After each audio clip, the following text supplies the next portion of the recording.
Imagine this.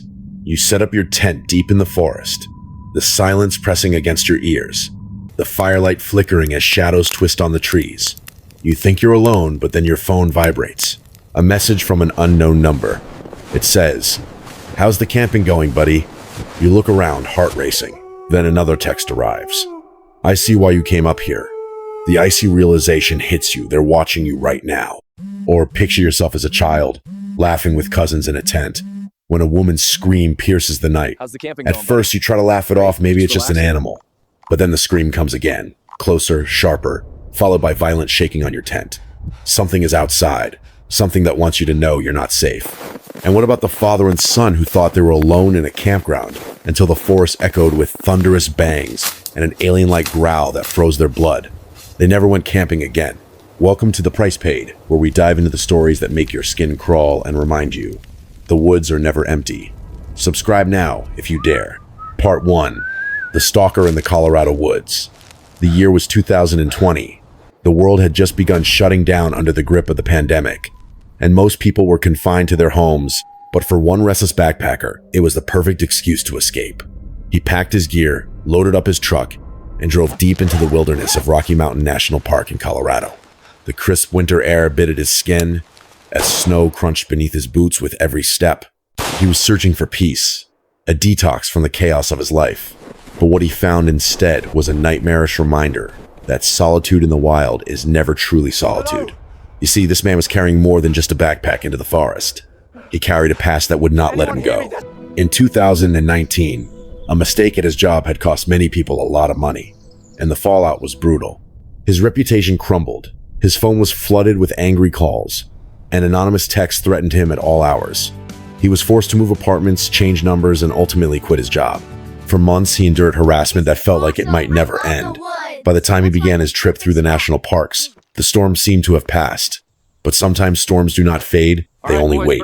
When he arrived at the creek side, the water was not frozen over but moving, clear and steady, a peaceful contrast to his inner turbulence. He set up camp a short distance from the trail, lit a fire, and cooked sausages on his stove. The night was cold but calm, the kind of night that convinces you the wilderness can heal.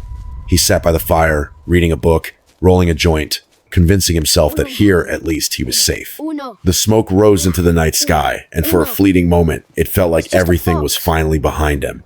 That was when his phone buzzed. He pulled it out, expecting a family member, but instead found a message from an unknown number with a Connecticut area code. The text was simple. "How's your camping going, buddy?" His heart froze. His eyes scanned the darkness beyond the glow of his fire. Then another message came. "It's beautiful out here." And another, "I see why you came up here." The high from the weed twisted his paranoia into sharp fear. The woods, so quiet moments earlier, suddenly felt alive with eyes. He spun in a slow circle, scanning the tree line with his headlamp, gripping the cold air as if it might offer reassurance. His hand found the pistol in his bag, the weight of it a small comfort. He retreated into his tent, leaving the fire burning because the thought of complete darkness was unbearable. Inside, he tried to distract himself with YouTube videos, pretending the screen's glow was enough to keep the danger at bay. But then the unknown number replied to his earlier question. Doesn't matter anymore. Minutes stretched into hours. His ears strained against the silence, every pause between videos magnified into dreadful anticipation. Then, breaking the stillness, came the crunch of footsteps in the snow. Slow, deliberate. They approached until they stopped just 6 feet outside his tent. He froze, gun in hand, breath held. A sudden flash lit the tent wall, as if someone had taken a picture. His phone buzzed seconds later. The photo appeared on the screen. His own tent, captured from the darkness. A final message followed. "Have a good night's sleep." Terror exploded into adrenaline. He unzipped the tent, raised the pistol, and fired 2 deafening shots into the air. The blast echoed through the forest, followed by the sound of footsteps retreating fast into the night. He shouted into the cold silence, warning whoever lurked out there that he was armed, his voice raw with fury and fear. The footsteps faded, and no more messages came. But the unease did not leave him. He lay awake for hours, every muscle tense, convinced that unseen eyes were still watching from the dark. Only when the morning sun broke through the trees did relief arrive, the warm light dissolving the shadows that had hunted him through the night. To this day, he never received another message from that number. He never saw the face of the person who stalked him through the Colorado wilderness. But he still wonders, what if he had not brought the gun? What if he had fallen asleep before the text arrived? What if he had not fired those warning shots? The answers are buried in the snow and silence of the Rocky Mountain woods. But one thing is certain, he was not alone that night. Part 2. The Screams in the Michigan Woods. For many families, camping is a tradition filled with laughter, bonding, and a sense of adventure. But for 4 young boys in northern Michigan, what began as a harmless childhood memory turned into something so terrifying that none of them would ever camp in those woods again.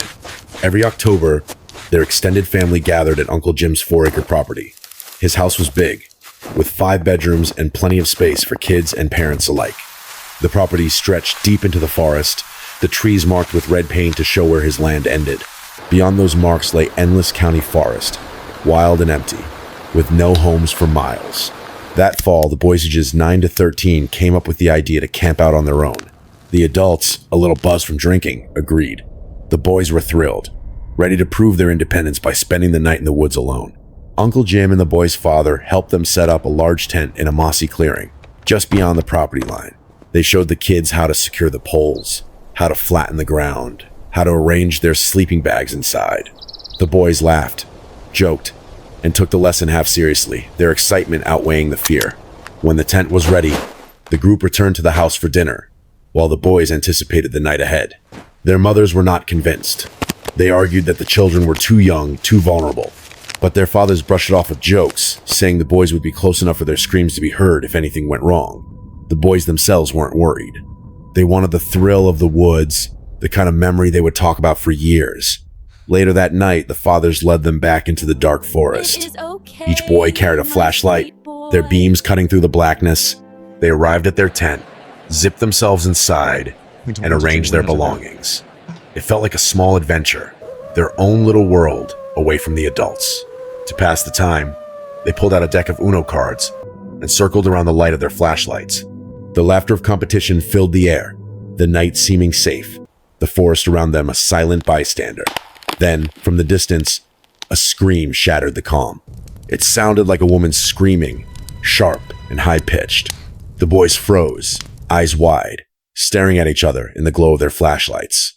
One of them whispered that it must be a fox. Foxes were known to make screams eerily similar to a human's. The explanation soothed their nerves, at least for the moment, and they continued their game, laughing a little too loudly to mask their unease. But the scream came again, louder this time, closer, and this time it didn't sound like an animal. Silence swallowed the tent. The boys' flashlights dimmed in trembling hands. The youngest looked ready to cry, his face pale, his lips quivering. Without speaking, the boys turned off their lights and buried themselves in their sleeping bags, as though the thin fabric of the tent could shield them from whatever prowled outside. They whispered to one another, voices shaking, trying to convince themselves that it was still a fox, still explainable. But deep down, none of them believed it anymore. Then came the sound of footsteps, rapid, deliberate, crunching across the leaves, heading straight toward the tent. The boys held their breath, eyes wide in the suffocating darkness. The footsteps stopped right outside, and then an ear-splitting scream erupted, louder than before, so close it rattled their bones. The tent shook violently, as though something had seized it with furious strength. The boys screamed in unison, a chorus of terror, some yelling for it to get away, others too panicked to form words. Survival instinct took over. The oldest boy unzipped the tent and bolted, the others tumbling out after him. Their flashlights swung wildly as they sprinted through the woods, branches clawing at their faces, hearts pounding with the certainty that something was chasing them. They didn't stop running until the house came into view, its warm light spilling out like salvation. The entire family was outside, drawn by the noise of the boys' screams. Breathless, the children explained what happened. The screams, the footsteps, the shaking tent. Their fathers, suddenly sober, grabbed rifles and rushed into the woods. Doesn't this feel wrong? When they returned, they had found nothing. No footprints, no sign of an intruder, only silence and shadows.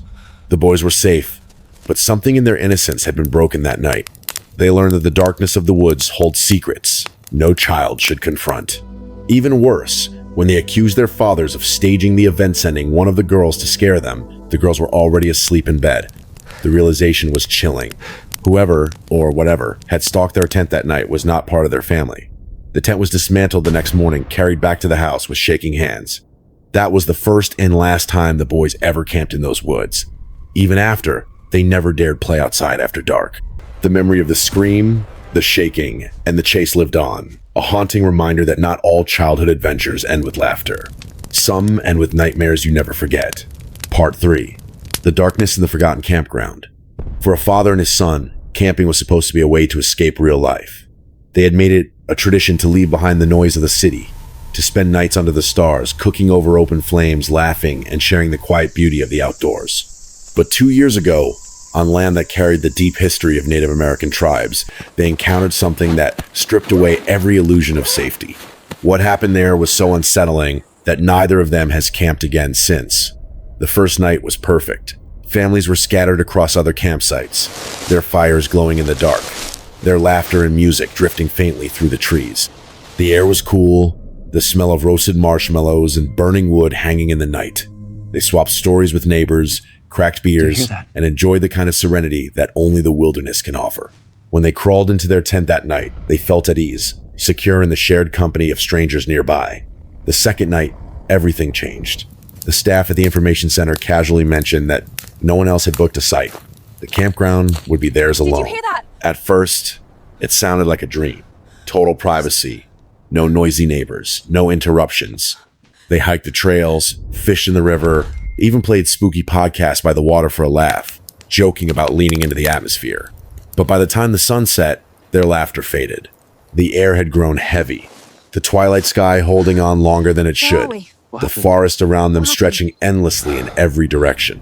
As they walked back to their campsite, the father glanced at his son and whispered, "Doesn't this feel wrong, like we're in a dream?" His son nodded. It did feel wrong. The air pressed on their chests, the silence too deep, the trees standing like endless watchmen. They quickened their pace, neither speaking again until they reached their fire. They tried to keep things normal. They roasted marshmallows, played music, smoked to calm their nerves. But the unease lingered, a shadow at the edge of their thoughts. As the firelight flickered, the forest felt like it was holding its breath. Then came the first bang. It was sudden and violent, like a tree splitting and collapsing. It came from the direction of the river, close enough to rattle their nerves. They grabbed flashlights and shined them into the blackness, but the beams were swallowed by the trees. Nothing moved. No animals, no eyes reflecting back, just silence. A nervous laugh escaped one of them. "Bigfoot," he joked, but the laughter didn't stick. The forest was too quiet for jokes. Minutes later, the second bang crashed through the woods, louder, farther away, but with the same impossible weight, as though something massive was moving in the trees. Again, the flashlights cut through nothing but empty woods. Then the third bang, closer again. This time the fear took hold. Their hands shook as they swung the lights wildly, scanning the darkness. Whatever was out there wasn't wandering aimlessly. It was circling them. And then the fourth bang, so close it shook the ground beneath them. Panic surged. They scrambled into their tent, tossing the last of the wood onto the fire before diving inside. The father clutched their only weapon, a small knife, as his son buried himself under his sleeping bag. Their breaths came in shallow bursts, every sound amplified in the suffocating silence. That was when the father saw it. At the entrance of the tent, beyond the mesh window, he saw what he described later as a wall of darkness. It wasn't a figure, not in any shape he could recognize, but a presence, towering and suffocating. His voice trembled when he muttered to his son, "It's standing there." The boy dared not look, terrified that if he saw it, it would see him. And then the noise began. It started low, a vibration more than a sound, a hum that rattled their chest and filled the air around them. It was not natural. It was not the forest. It was something else, something that made them feel hunted. The father whispered, "Do you hear that?" His son could only nod, too afraid to speak.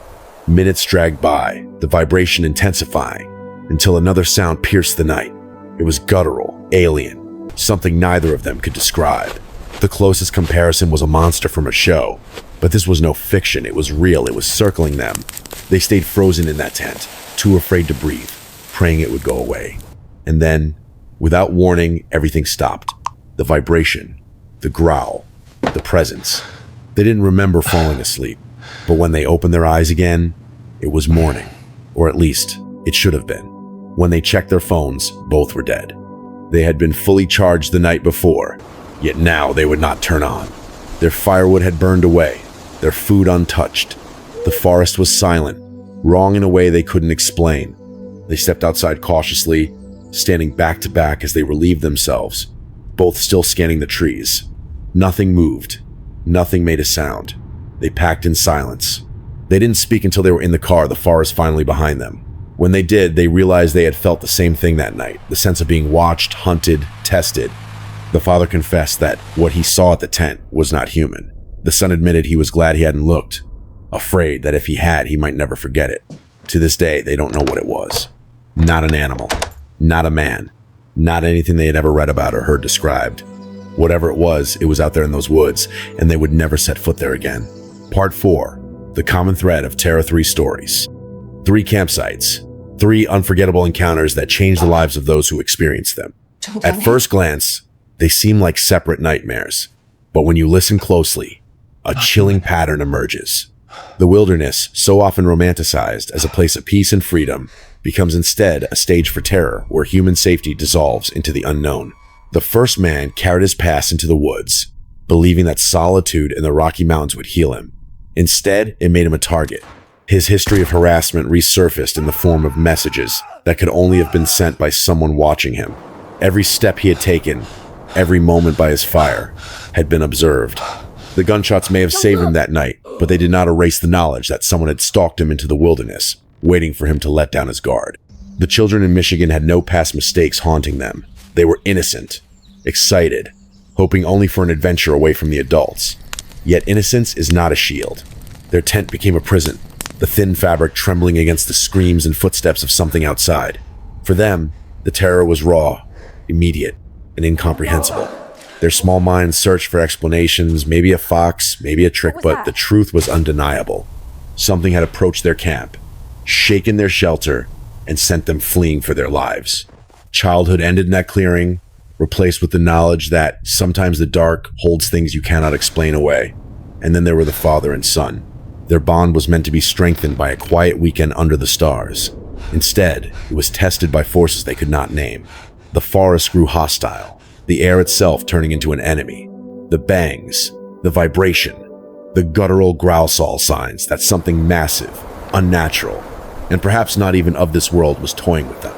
For the father, seeing the wall of darkness outside their tent was a revelation he could never forget. For the son, refusing to look may have been his only protection. They blacked out together, waking with no explanation, their phones dead, their confidence in the safety of the outdoors destroyed forever.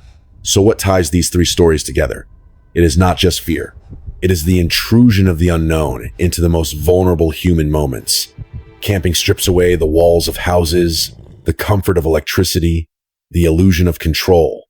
Out there you are small, unprotected, surrounded by endless black.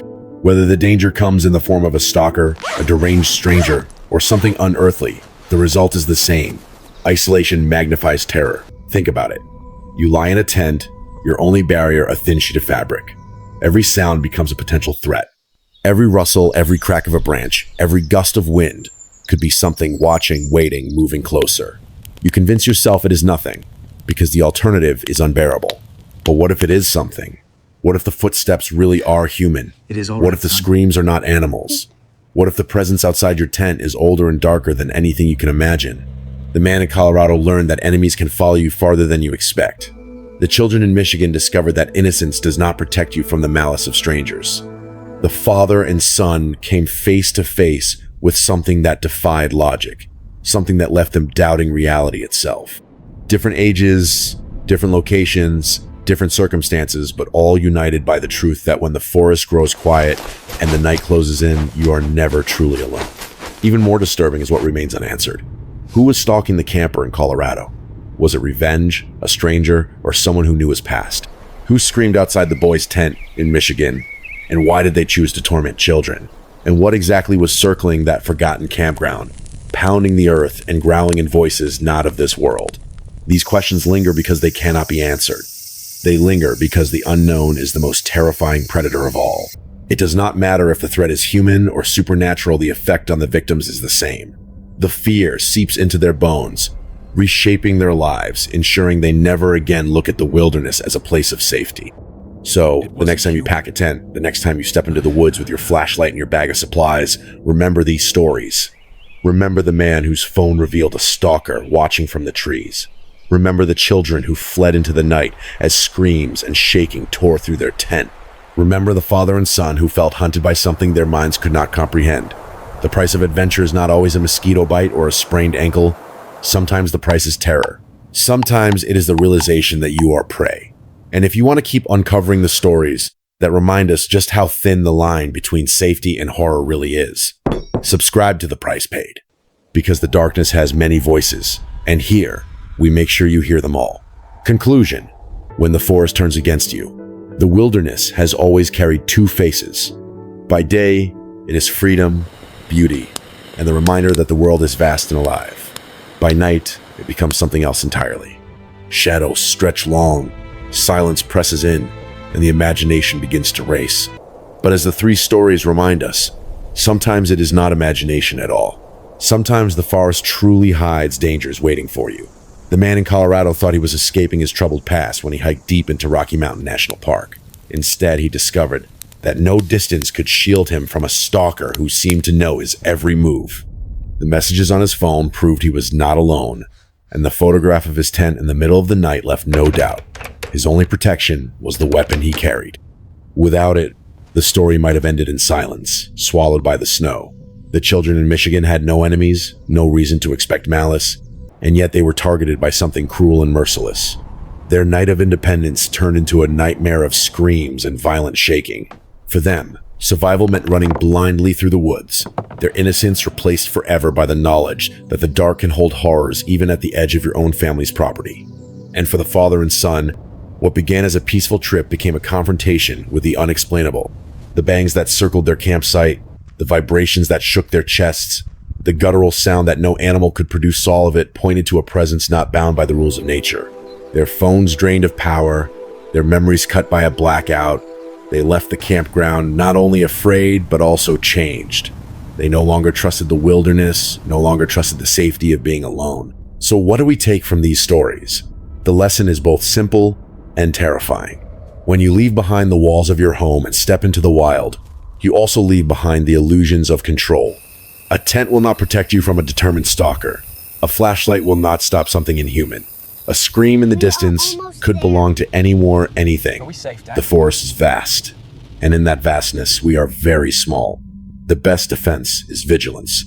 Always know where you are. Always have a plan. Always prepare for the unexpected. If you camp, bring light, bring protection, and never ignore the instinct that something is wrong. Too often, people dismiss that creeping dread as paranoia, when in truth, it may be the only warning you will get. But even with preparation, there are no guarantees. That is the true price of venturing into the unknown. The man with the gun survived, but only barely. The children escaped, but only because they ran. The father and son lived, but they carry with them a story they cannot explain. If there is one final truth to remember, it is this: the forest is never empty. Someone or something is always out there, and sometimes it is not content to let you pass through in peace. So the next time you zip up your tent and listen to the silence around you, ask yourself, are you really alone, or is the night simply waiting? For more stories that peel back the safety of the everyday and reveal the horror beneath, subscribe to The Price Paid. Because only here will you hear the voices of the darkness and learn just how much safety truly costs.